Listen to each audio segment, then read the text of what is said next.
Hello, class. I am here to talk about the seventh topic. Number one, depth first versus breadth first. And obviously we're talking about graphs. So in graph structure, a depth first structure works really well for graphs that are really deep instead of really wide.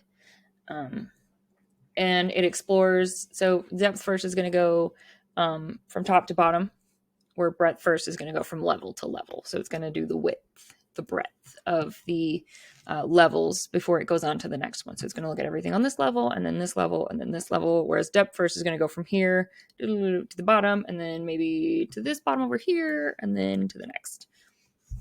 So for the topological sort requirement, it's often used when you need to find a single topological order. So it's going to go from A to B to C to D instead of A to B to, the same level. It's not going to do all the A's and then all the B's and then all the C's. But breadth first is useful when you want to find all possible topological orders. So if you want to know all the paths or all the, levels or whatever, that's when you want to do breadth first. So space complexity, the depth first typically uses less memory because it's going from point A to point D rather than A, B, B, B, B, B, breadth, right? It's going to go straight to the path that it needs versus, all the way across each level, which is what breadth first is doing. And it stores all those nodes in its memory until it finds the right one, right? So depth first is going to be better on the memory. Recursion versus queue. So depth first is implemented recursively, which can lead to stack overflow for larger graphs. And breadth first uses a queue because it's going, A's and B's and C's and whatever. So it has less overflow issues. Edge types.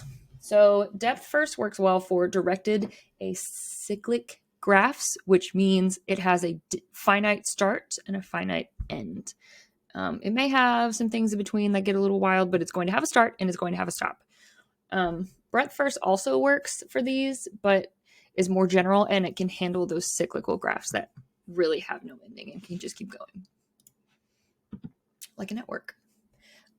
Performance. So depth first and breadth first are the same, where the time complexity is O times the vertices plus the edges.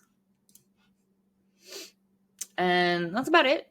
So you can choose depth first for simplicity's sake, memory efficiency, and single topological order, but opt for breadth first when exploring all possible orders or dealing with cyclic graphs. So the choice depends on your specific problem, but there's your characteristics.